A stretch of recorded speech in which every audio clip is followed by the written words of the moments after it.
안녕하십니까, 박병욱입니다. 오늘 일요일인데요. 어제였죠. 어제 이제 한국 경제의 법원 쌍방울 대북 송금 경기지사 방북 사례금 맞다, 이러한 이제 제하로 이화영 전 경기부지사 재판에 관해서 정리를 해놨는데, 그러니까 판결은 6월 7일 날 있었죠. 그래서 요걸 갖다가 이제 보니까 2022년 10월에 검찰 뇌물정치자금법 위반 혐의 이하영 구속기소, 2022년 10월입니다. 2023년 1월 김성태 쌈방울 회장 국내 송환. 그때 막 굉장히 여론에 이제 시끄러웠었죠. 검찰 3월, 그러니까 2023년 1월 달에 김성태 쌍방울 회장이 국내 송환이 됐었고, 3월 달에 검찰 이화영 대북 송금 혐의 추가 기소. 그 다음에 4월 달에 수원지법 이화영 추가 구속영장 발부. 2024년 4월 4일 이화영 검찰 술판 해유 주장. 아마 그 전에는 대략 내용을 인정을 했다가 아마 이때 다시 이제 이하영이, 그 다음에 24년 10월 달에 수원지법 이화영 2차 구속영장. 7월, 아니구나. 4월에 수원지법 이하영 추가 구속영장 발부됐었고, 7월 18일 2023년입니다. 이화영 이재명에게 대북 송금 보고했다고 진술 번복.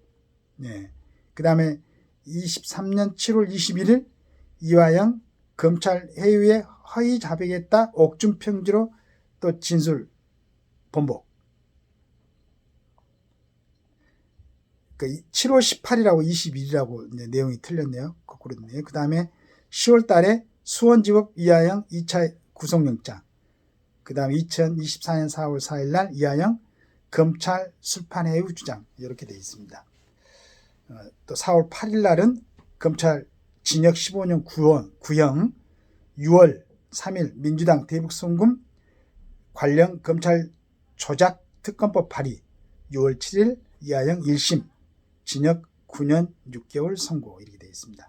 절차는 이제 차례로 이렇게 날짜별로 정리해 놓은 거고요. 쌍방울 그룹의 800만 달러 불법 대북 송금 사건에 관여한 혐의 등으로 재판에 넘겨진 이하영 전 경기도 평화부지사가 1심에서 중형을 선고받았다. 기소된 지 1년 8개월 만이다. 이 전 부지사의 불법 대북 송금 혐의가 유죄로 인정되면서 당시 경기도지사였던 이재명 더불어민주당 대표에 대한 검찰 수사도 본격화될 것으로 전망된다.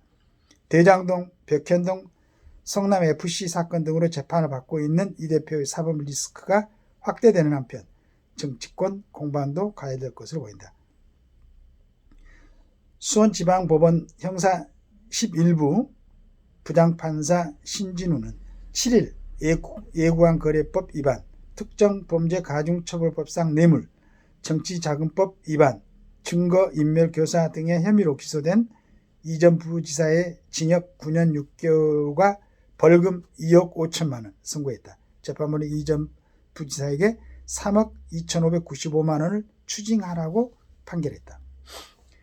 이날 재판의 최대 관심사는 외환거래법 위반 여부였다. 검찰은 이 대표가 경기지사였던 2019년 이 전 부지사가 도지사 방북 비용 300만 달러와 북한 스마트팜 사업비용 500만 달러를 쌍방울이 대신 북측에 내도록 한 혐의로 구속 기소했다. 재판부는 검찰의 공소사실 상당 부분을 유죄로 판단했다. 재판부는 검찰이 주장한 도지사 방북 비용으로 보낸 300만 달러 가운데 230만 달러가 예구간 거래법을 위반했다고 봤다. 이 가운데 200만 달러가 실제 북한 노동당에 지급됐다고 판시했다. 대가성에 대해서도 경기지사 방북과 관련한 사례금으로 보기에 충분하다고 인정했다. 스마트팜 사업 비용 500만 달러 중에서 164만 달러가 위법했다고 판결했다. 다만 재판부는 환칙으로 보낸 건 직접 현금을 들고 간 게 아니어서 무죄라고 판단했다. 애구한거래법은 돈을 휴대할 때 세관장에게 신고하도록 하고 있는 만큼 환칙에는 해당 법률을 위반한 게 아니라는 취지다. 전반적인 양형 이유에 대해서는 공적 지위를 이용해 사기업에 무리하게 동원했고 음성적인 방법으로 북한의 자금을 지원하는 범죄를 저질러 애교 안보상 문제를 일으켰다며 비합리적 변명으로 일관의 엄한 처벌이 불가피하다고 설명했다. 재판부는 이전 부지사가 부지사 시설 상방원에서 제공받는 법인카드 등도 뇌물에 해당된다며 이전 부지사 측 변호사는 재판 직후 재판부가 편파적으로 증거를 치사 선택했다고 반발했다. 변호사들은 이제 이렇게 보고 있는 거예요. 그러니까 뭐 이제 이화영 전 부지사가 그 재판 과정에서도 여러 가지 얘기가 있었겠죠. 이제 이렇게 이제 일단은 1심에서는 결정이 났습니다. 뭐 이화영 측의 변호사들은 뭐 다른 얘기들을 하고 있는데 이 부분이 어떻게 결론이 나는지 국민들이 지켜볼 겁니다.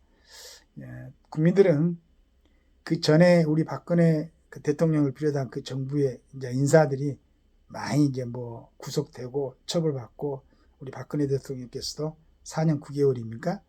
이렇게 또 관련된 사람 최순실 씨는 아직도 감옥에 있죠. 풀려났으면 좋겠는데 그걸 비춰봤을 때 앞으로 재판 좀 신속하게 하되 법과 원칙에 따라서 그렇다고 짓지도 않는 죄에 대해서 뭐 엄하게 처벌하라 뭐 이런 얘기는 안 합니다. 우리 판사들이 봤을 때 또 검사들이 봤을 때 정말 이건 죄에 해당되고 이 정도는 꼭 처벌을 해야 되겠다라고 생각하는 부분만큼은 처벌하고 넘어가야 국민들이 상식 그 다음에 원칙 이런 부분에서 혼돈되지 않고 또 우리 뭐 세상을 살아간 만큼 사는 사람들은 괜찮은데 지금 자라나는 청소년들 지금 뭐 18살부터인가 만으로 선거권을 줬지 않습니까? 투표권을. 그렇게 되면은 이 사람들이 준 이유는 국가의 어떤 그 여러 가지 상황에 대해서도 판단할 능력이 있다라고 생각하고 줬는데 다른 그러니까 지금 법조계라든가 국회라든가 정부에서 하는 게 이 사람들이 정상적으로 판단하는데 혼돈을 주지 않도록 정확하게 빠른 그다음 너무 길지 않게 정리해서 국민들이 좀 속 시원하게 제가 이 부분은 제가 있고 이 부분은 제가 해당되지 않는다는 것을 명확하게 알려줄 수 있는 그런 판결들이 빨리빨리 나와서 이런 걸로 좀 이제 소란스럽지 않고 대만에 지금 뭐 여러 가지를 갖다가 우리가 그 선두를 갖다 내준 것 같기도 하고 뭐 차량에서도 엊그저께 보니까 중국의 뭐 전기차가 우리나라에 싼 가격으로 대량 들어온다고 그러고 또 그